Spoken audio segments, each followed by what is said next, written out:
Hola, buenas tardes a todos.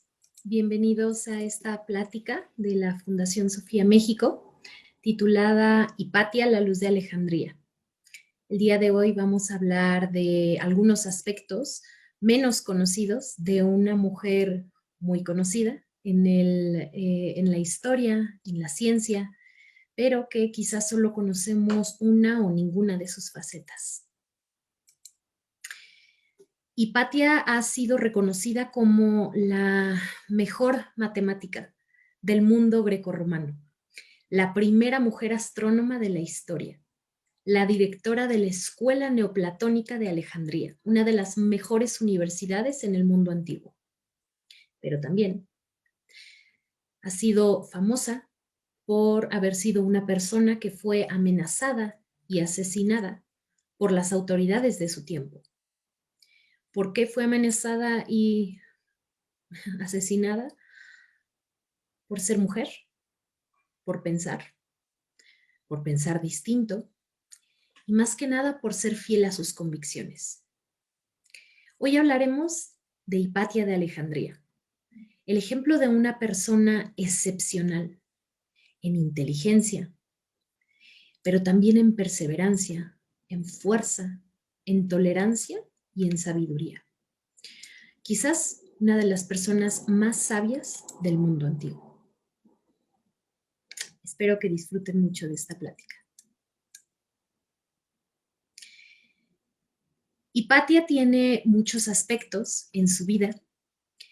Quizás uno de los más conocidos sea su aspecto como la primera mujer científica de la que se sabe en la historia. Hipatia, como directora de la Escuela Neoplatónica de Alejandría, estudió y enseñó matemáticas, astronomía y filosofía. Y si uno se pone a investigar en internet o en los libros, normalmente este es el aspecto que en el siglo XIX, XX y XXI se resalta muchísimo de ella, ¿no? Ella escribió y comentó trabajos científicos que estaban siendo investigados durante su época. Comentó trabajos científicos también con su padre, que había sido el director también de la Escuela Neoplatónica de Alejandría. ¿Y a qué nos referimos con comentar trabajos? Bueno, había, digamos, como los papers científicos de hoy en día. En esa época estaba de moda, ¿no? Leer la aritmética de Diofante de Alejandría, el canon astronómico, las secciones cónicas de Apolonio Perga. Y todos estos textos, como lo suelen ser los textos académicos, eran de un lenguaje quizás demasiado rebuscado para la mayoría de las personas. Y frente a los comentarios y la reescritura de algunos de esos textos, lo que Hipatia logró hacer fue permitir que estos textos fueran más asequibles para sus alumnos, para sus discípulos y en general para quien pudiera acercarse a estos textos. De esta manera, haciéndola una especie de divulgadora de la ciencia de hace más de 2000 años, ¿no? Bueno, menos de 2000 años, pero desde hace muchísimo tiempo que ella quería compartir el conocimiento de manera que la gente lo pudiera entender. Entonces, no solamente enseñaba estas cátedras y estas ciencias, sino que también intentaba que fueran entendibles por todos. En este sentido, también hizo para la ciencia una mejora, por ejemplo, de instrumentos como el astrolabio, que ayudaba a la ubicación de las estrellas y ayudaba en los aspectos de la navegación, y construyó un invento que le llamó el hidroscopio, que servía para pesar líquidos. Entonces, bueno, todos estos aspectos revolucionarios de la ciencia son las cosas por las que en primer lugar se llama la atención de esta mujer, ¿no? Y llama mucho la atención que en el mundo antiguo hubiera una mujer que se pudiera dedicar a este tipo de cosas. Nos llama menos la atención hoy en día que haya una mujer científica porque hoy en día es mucho más común. Ojalá en el futuro sea todavía más costumbre y no solamente algo que llame la atención, pero en el mundo antiguo sí era genuinamente pues contadas las mujeres que participaban de este tipo de actividades. Y bueno, esto tiene que ver bastante con la relación que tenía Hipatia con su padre. Su padre, que fue Teón de Alejandría, era el director, antes que ella, de la escuela platónica, neoplatónica de Alejandría. Este hombre era una persona también muy inteligente, muy capaz, muy perseverante y dedicado también al descubrimiento de las cosas del mundo y de la ciencia.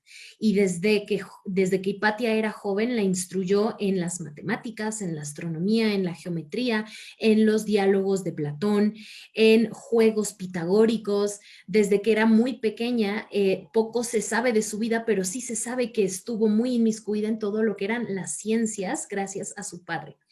De esta manera nos damos cuenta que el padre de Hipatia no era tampoco un padre convencional.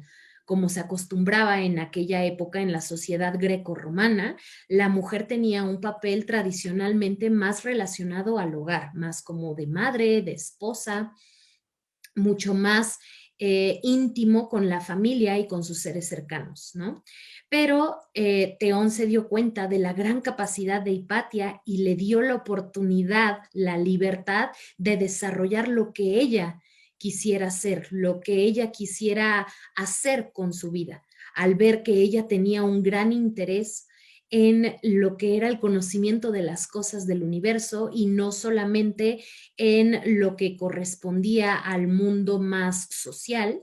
Teón le instruyó lo más que pudo y pronto se dio cuenta que sobrepasaba por mucho también las propias capacidades de él, ¿no? Y él como una persona visionaria y como un buen padre que sabe criar bien a sus hijos y que permite que ellos también crezcan, pues le permitió ser quien ella quería. No la obligó a casarse, no le, no la, no la restringió de ninguna otra manera y ella estaba 100% más interesada en los estudios profundos del conocimiento del universo, sin criticar jamás que otras personas pudieran tener otros intereses más sociales como los que se acostumbraba para las mujeres en aquella época, simplemente que para ella pues no era tan importante formar una familia como sí lo era conocer los secretos matemáticos y astronómicos y metafísicos del universo.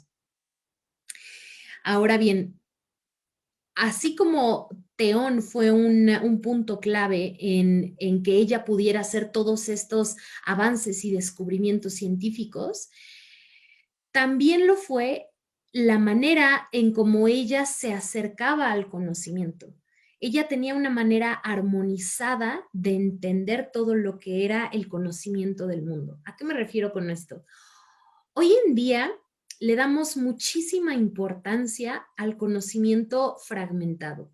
Cuando una persona estudia una carrera, por ejemplo, medicina, y después hace una especialidad, ¿sí?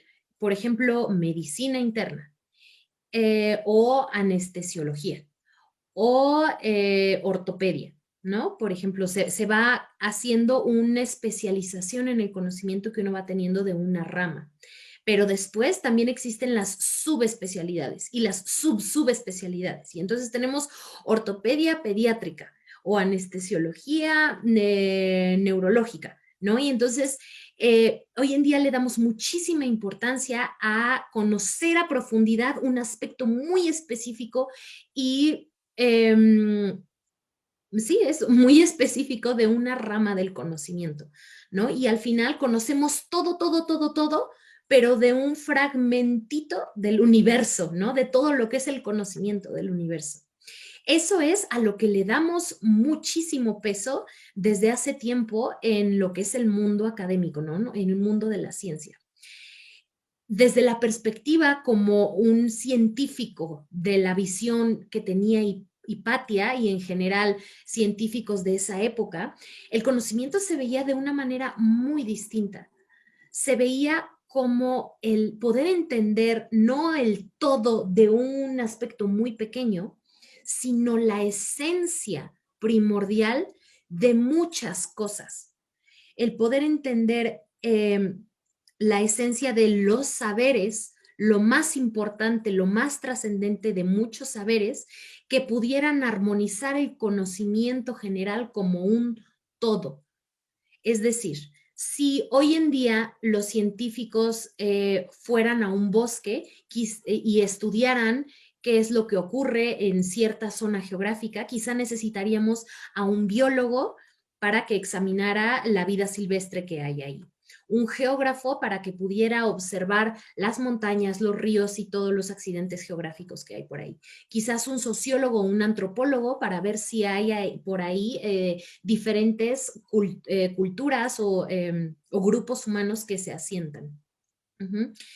Y bueno, tendríamos diferentes disciplinas estudiando aspectos del bosque, ¿no? Pero un científico de la antigüedad, al ver la ciencia como este conocimiento que está relacionando todos los saberes de todo con todo, los aspectos de causas y consecuencias y las interrelaciones que hay entre cada uno de los elementos, vería toda la dinámica del bosque como un todo. Hoy en día ya se está empezando a ver el conocimiento ya no como algo tan fragmentado y tan especializado, sino como una multidisciplinariedad, porque nos estamos dando cuenta que finalmente si solo nos enfocamos en un aspecto de la realidad, solo vamos a conocer eso. Pero si tratamos de integrar los conocimientos, es mucho más fácil relacionarnos con la vida misma, con cómo ocurre las cosas que ocurren en el mundo. Y bueno, desde hace muchos años, la manera de abordar el conocimiento para conocer, digamos, lo que unía el conocimiento y no lo que separaba los diversos saberes, eran las cosas que eran uno de los ejes centrales en cómo Hipatia observaba el mundo, ¿no? Entonces, de esta manera, esto era también reflejo no solo de cómo estudiaba el mundo de manera científica, sino de su propia filosofía de vida.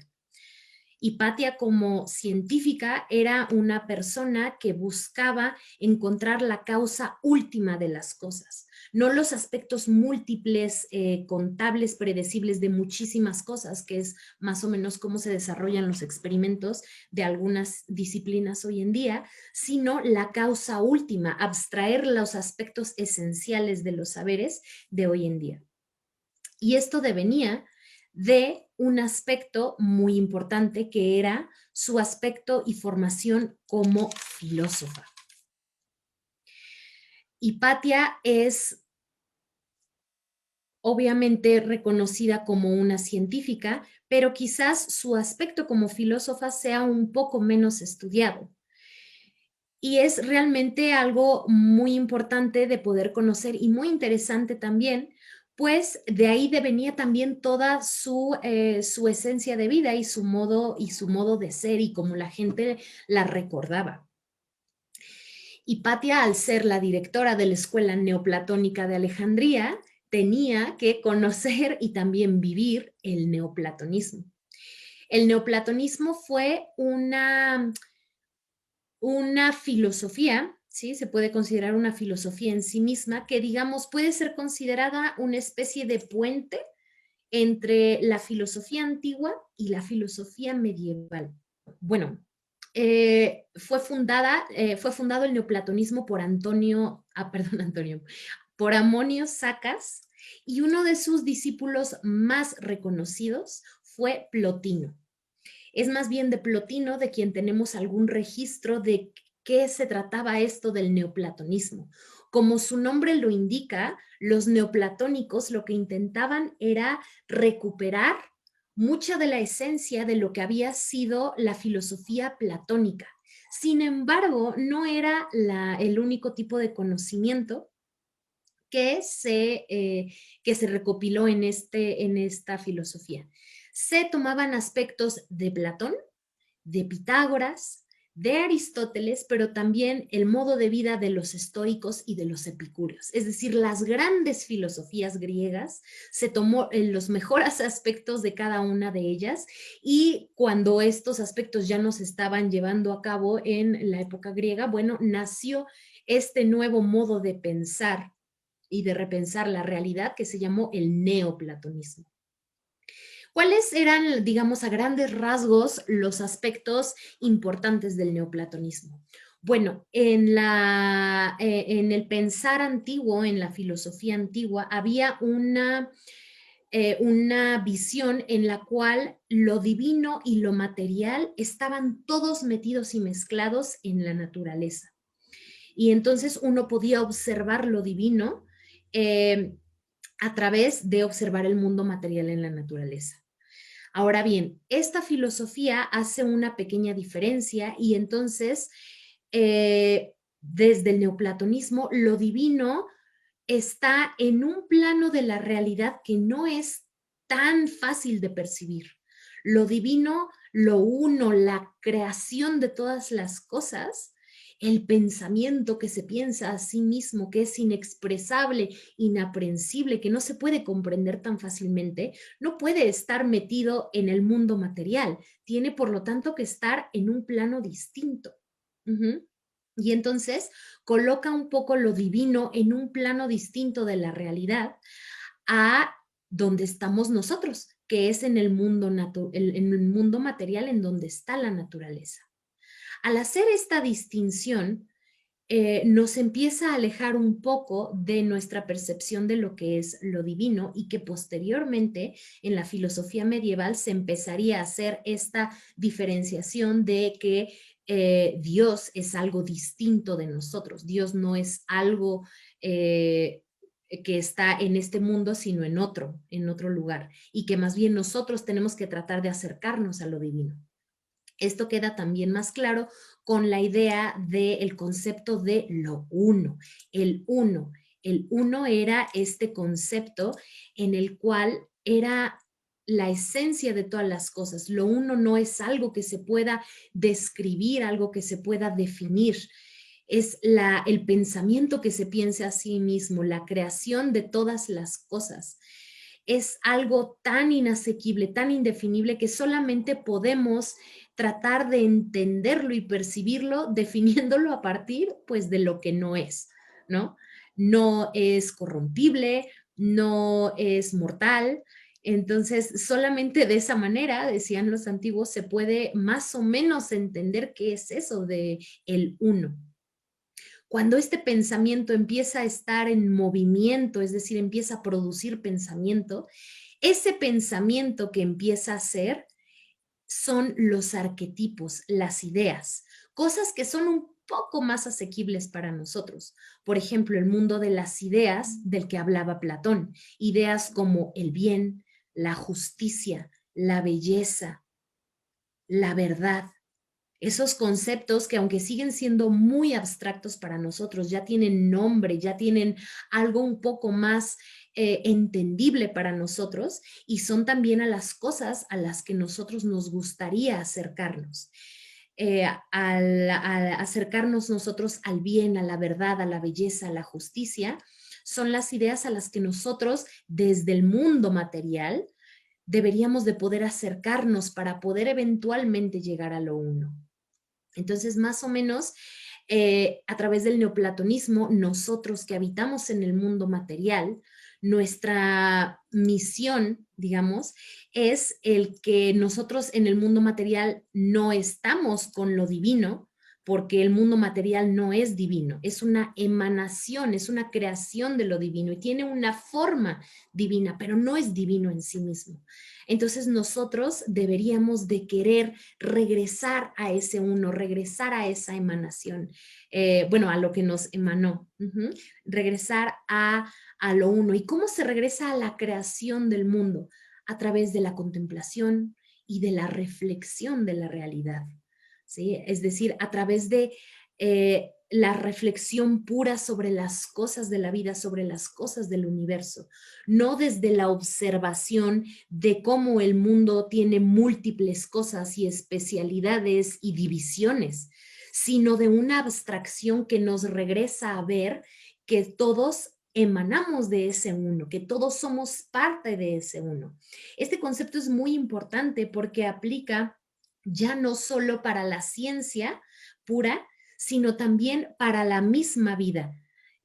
para la vida social, para la vida cotidiana, para la vida interna de las personas. Esto de que lo que nos une, de que todos partimos de lo uno, es más grande y más importante que lo que nos separa, es decir, en lo que nos fragmentamos cuando estamos en el mundo material. Más o menos en ese aspecto, eso es de lo que se trata el neoplatonismo. Entonces, a partir de este concepto y de estas ideas filosóficas, el neoplatonismo, esta visión, esta percepción de la realidad, Hipatia lo llevaba también a su vida cotidiana, como una gran consejera religiosa y política. En su época, Hipatia no era común para las mujeres ser consejeras políticas ni religiosas. Sin embargo, la maestra Hipatia era una gran oradora, una eminente oradora, una maestra excepcional en todo lo que decía y todo lo que hacía. Y había gente que venía de todas partes, de todas las naciones, para poder escuchar sus pláticas sobre lo metafísico, lo místico, lo científico. Era una mujer excepcionalmente inteligente, pero no solamente desde el aspecto racional. También se escuchaban sus discursos, pues en ellos había una gran serenidad, ecuanimidad, tolerancia y firmeza en cuanto a las convicciones y en cuanto a las posturas con respecto a la vida y con respecto a las vivencias cotidianas. Sí, esta mujer era muy admirable en el sentido de que no solamente conocía una filosofía de vida que apelaba a que todos regresáramos a lo uno, sino que ese uno lo trataba de aplicar también con todos sus discípulos. Lo que nos une es mucho más poderoso que lo que nos separa. En una película muy famosa sobre la vida de Hipatia, que se llama Ágora, que es la imagen que se está viendo en la parte de abajo, esta es una de las frases que Hipatia dice a sus discípulos cuando había algún tipo de problemas entre ellos, ¿no? Es decir, llevaba este modo de concebir el mundo para también aplicarlo en la vida cotidiana. Y esta manera de percibir la realidad permitía que sus salones y sus cátedras estuvieran llenas de personas de todo tipo de religiones. En sus salones había gente que profesaba el cristianismo, el judaísmo y también las religiones paganas. Ella misma no profesaba tal cual ninguna de estas religiones, porque más bien el neoplatonismo tenía sus propias maneras de vivir su manera más íntima y personal de su mundo interno. Y ella llevaba una vida bastante tranquila, serena, estoica, pero era sumamente tolerante a a todas las expresiones dogmáticas que estaban surgiendo en el momento y en el tiempo en el que ella vivía. Dos de sus discípulos más cercanos llegaron a tener grandes puestos en la ciudad misma de Alejandría. Uno de ellos, Sinesio de Cirene, llegó a ser obispo de Termópolis, es decir, un gran puesto religioso dentro de esa zona. Y esto da cuenta de la gran capacidad de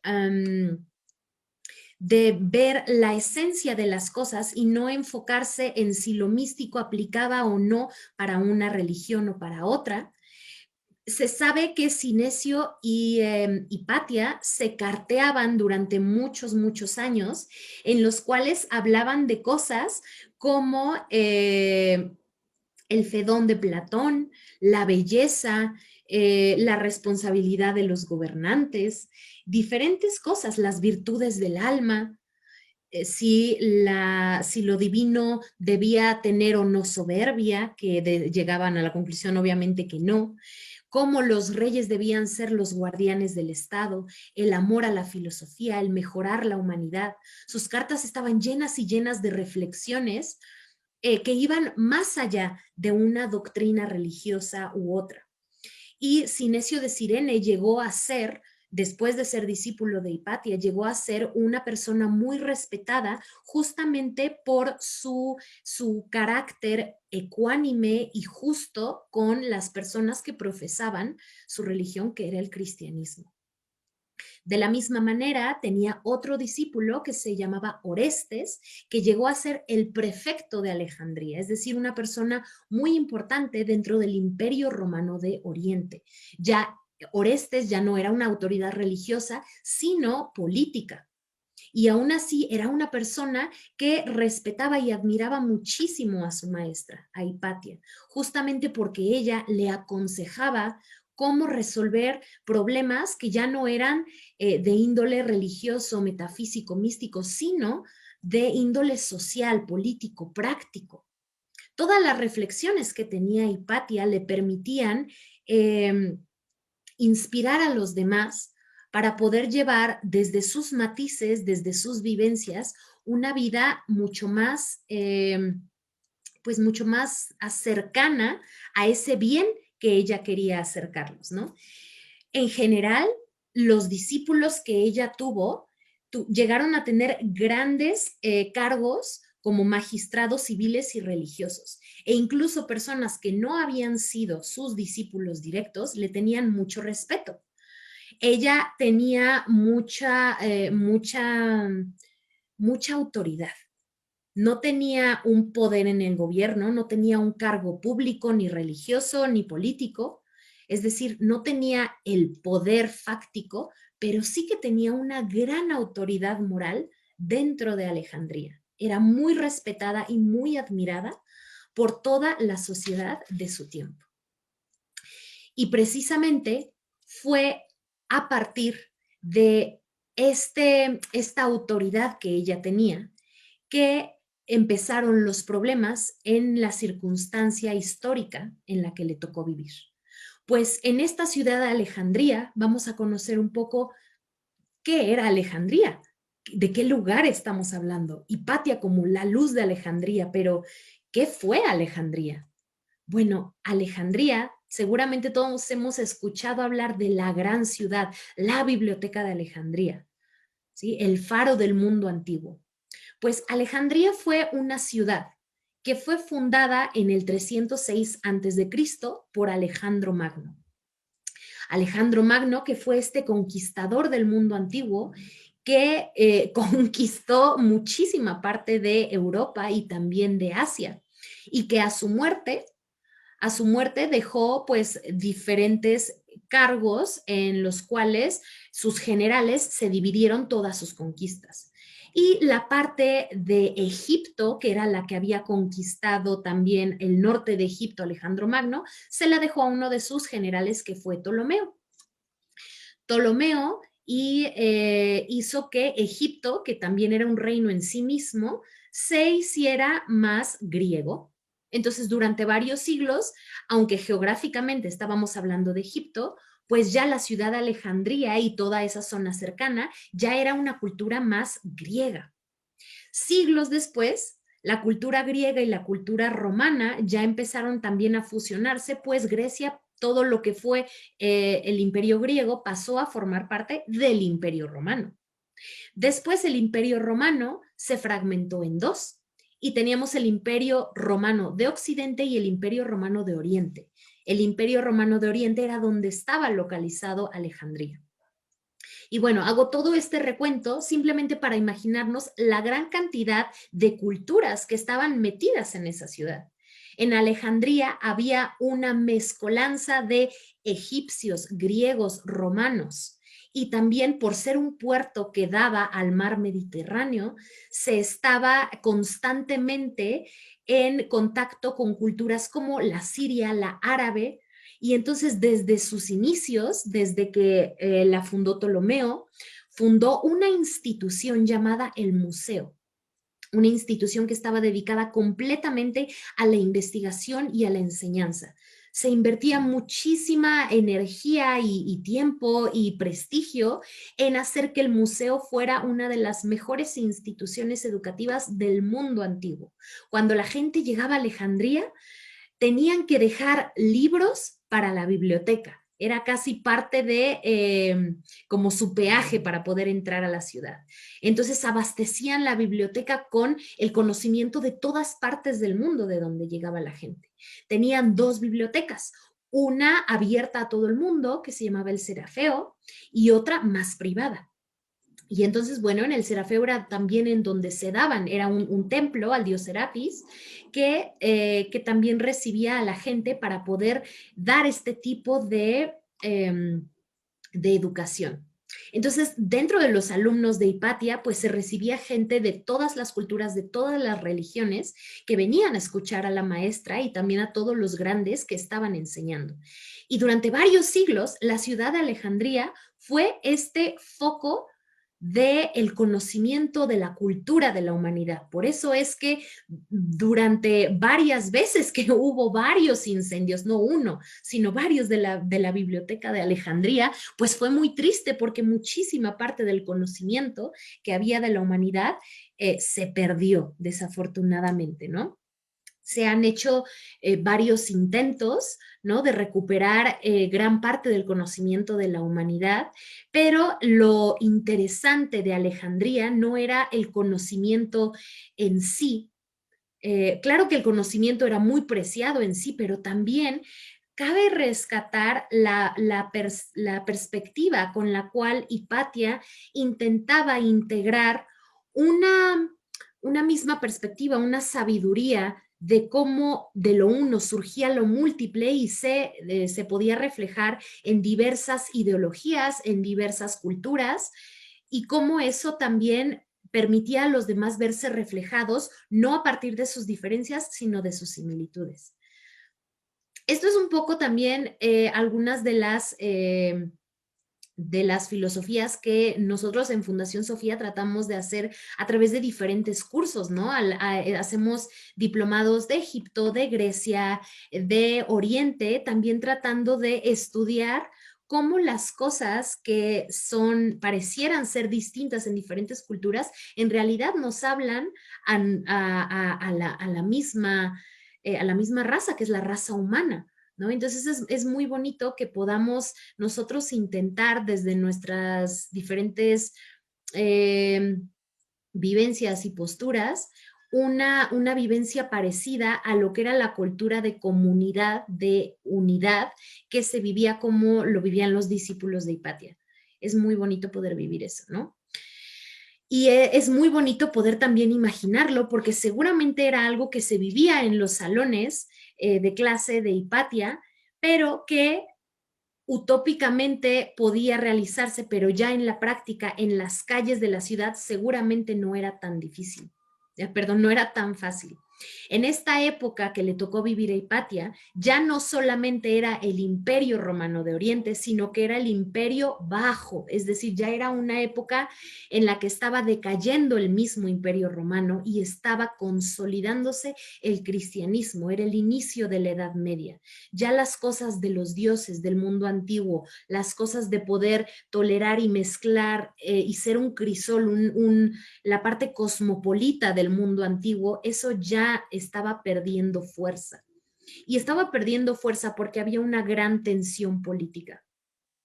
Como estaban las cosas a nivel social, era que en aquella época entró un emperador, el emperador romano llamado Teodosio. Teodosio, al ver que en las calles de las ciudades no era tan hermosa la convivencia entre personas de distintas religiones. Los cristianos principalmente, al empezar a ser un grupo cada vez más grande de personas, presentaban hostilidades frente a personas de diferentes religiones, principalmente los judíos y los paganos. Entonces, constantemente había pleitos, matanzas, muchos disturbios en las ciudades que provocaban cada vez más pues enfrentamientos que no ayudaban a la tranquilidad de las ciudades. Y entonces llegó un momento en el que el emperador Teodosio decidió prohibir que existieran los templos paganos en todo el imperio. Ordenó la destrucción de todos de todos los templos paganos. Esto incluyó el Serafeo, que era en donde se estaba enseñando de la escuela neoplatónica de Alejandría. Entonces, Hipatia no tenía, digamos, ningún problema fáctico con Teodosio, pero pues claro que fue un inconveniente tremendo el hecho de que ya no pudiera enseñar en este lugar. Se le prohibió enseñar en este lugar que fue destruido y eventualmente construido como iglesia, pero bueno, estas persecuciones a las personas que no eran cristianas cada vez fueron a más y a más y a más y a más y a más, ¿no? La cosa se empezó a poner mucho más fuerte cuando Cirilo, que fue nombrado el patriarca de Alejandría, es decir, la autoridad religiosa mayor de la ciudad, llegó al poder, porque Cirilo era muchísimo más severo en sus condiciones. Cirilo apelaba a la masa de la población que vivía en pobreza, con su grupo de personas, fomentaba el recelo, el resentimiento hacia las clases adineradas y apelaba a que la culpa de todo eran los no cristianos, ¿no? Entonces empezó una rivalidad muy grande entre Cirilo, el patriarca de Alejandría, y Orestes, que si recuerdan había sido discípulo de Hipatia y que era el prefecto, o es decir, digamos como el gobernador de Alejandría. Entonces, Orestes, que apelaba un poco, apelaba más al mundo grecorromano, a diferentes religiones, al mundo pagano, al judaísmo, un poco más al aspecto de la tolerancia entre la convivencia entre más personas, estaba viéndose enfrentado al monoteísmo acérrimo de Cirilo.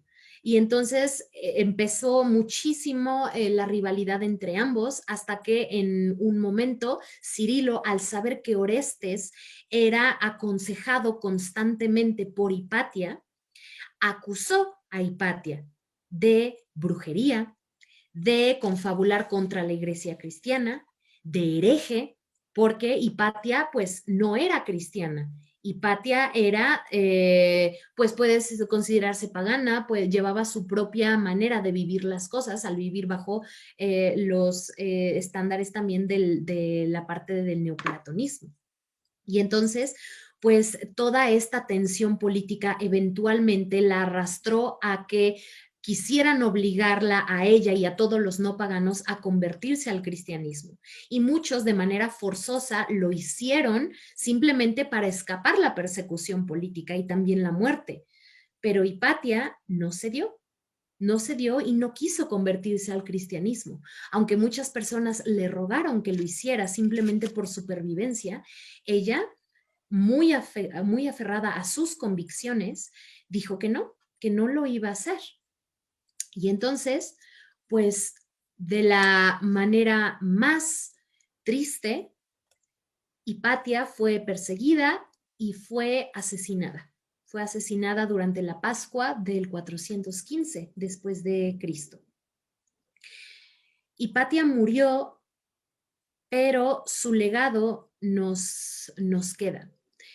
La muerte de Hipatia representó ya no solo la muerte de la última directora de la Escuela Neoplatónica de Alejandría, sino la muerte también de todo un sistema de pensamiento. La muerte para muchos del mundo antiguo, el fin del mundo antiguo, la manera en la cual podía también verse el mundo desde una perspectiva que no fuera únicamente la monoteísta cristiana.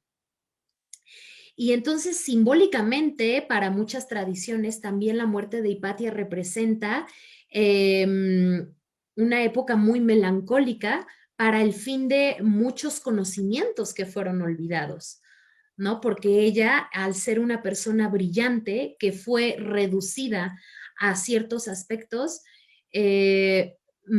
pues muy estereotípicos y muy injustos para la gran persona que ella fue, es muy triste recordar que su destino al final fue ese.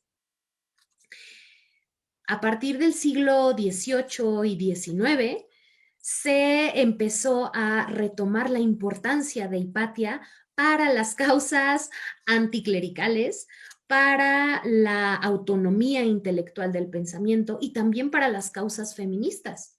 Y todos estos temas, claro que tienen cosas muy rescatables que abordar de Hipatia, ¿no? Porque ella puede ser una digna representante de todas estas causas. Sin embargo, dudo mucho que ella misma se viera con este tipo de etiquetas. Simplemente, por lo menos desde una reflexión personal, yo creo que ella simplemente era una mujer que era muy fiel a ella misma, una mujer con una integridad moral tremenda, que no se dejaba, que no se dejaba llevar por los vientos de las opiniones. No era una persona que gritara a las autoridades que le estaban oprimiendo o que señalara con el dedo y gritara las cosas que estaban mal.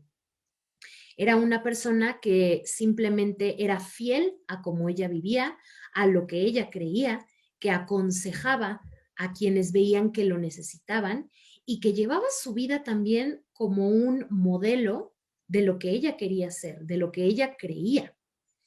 No solamente predicaba las cosas de las que daba clase, sino que las llevaba también de manera congruente con su propia vida. No se dejaba llevar por las pasiones del momento, cosa que hubiera sido muy entendible porque fue constantemente amenazada, criticada por no casarse, por ser mujer, por pensar, por estudiar, por no ser cristiana durante años. Le tocó vivir una época política muy difícil. Sin embargo, su modo de vida era ser tolerante y ecuánime, porque para ella las cosas del mundo, las cosas de los problemas sociales, claro que eran importantes, pero era más importante para ella el lograr entender y el lograr conectar con las cosas más esenciales del universo, las cosas superiores de la vida. Y por eso fue que logró hacer también tantos avances en astronomía, en matemáticas, en la física.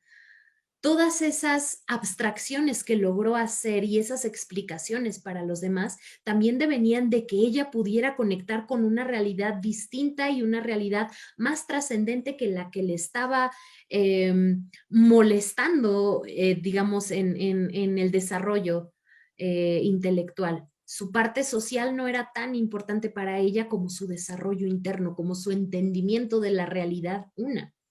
Se interesaba más por las cosas superiores, por las cosas trascendentes, que por las cosas pues más inmediatas o más pasajeras. Y pues finalmente era una persona que era fiel no a sus caprichos de, oh, yo quiero ser científica, sino que genuinamente tenía una convicción del alma, podríamos decir, una convicción genuinamente certera de que ella quería dedicar su vida a conocer el universo, a conectar con esas ideas más grandes que ella misma y a vivir fielmente el hecho de que si ella creía que había un todo que nos conectaba a todas las criaturas, animales, personas y cosas en el universo, ¿cómo ella no iba a llevarlo a cabo en su propia vida? Y es por eso que no podía ceder ante las presiones de autoridades que apelaban a la separatividad, a decir que una religión era mejor que otra, a decir que ciertas personas eran mejor que otras. No habría sido congruente con lo que ella creía. Ella que creía que todos deveníamos de lo uno y por lo tanto era más lo que nos unía que lo que nos separaba. Hipatia fue un ejemplo que no solamente es una gran inspiración para las mujeres y los científicos de hoy en día, sino en general para todos los que aspiramos a ser personas un poco mejores para el día de mañana. Aquí hay algunas frases que me parecen muy hermosas que decía Hipatia y que llegó a decir en su momento, con las que me gustaría terminar esta plática. Una dice, defiende tu derecho a pensar, porque incluso pensar de manera errónea es mejor que no pensar. El que influye en el pensamiento de su tiempo influye en todos los momentos que le siguen. Deja su opinión para la eternidad. Y finalmente, independientemente de nuestro color, raza y religión, somos hermanos. Muchas gracias, maestra Hipatia, por recordarnos estas cosas que a veces se nos olvidan entre nuestras preocupaciones, entre nuestra propia manera de vivir el día a día. A veces nos olvidamos que tenemos muchas más cosas en común que la que nos separan. Muchas gracias por acompañarnos esta tarde. Esperamos que hayan disfrutado de escuchar la vida de esta gran persona que quizás nos pueda inspirar un poco para cómo vivimos nuestro día a día en la vida. Gracias por acompañarnos y ojalá nos puedan acompañar a más pláticas en la siguiente semana. Si tienen alguna duda o comentario, pueden escribirla y esperamos que nos sigan en nuestras redes sociales de Fundación Sofía México. Gracias, hasta pronto.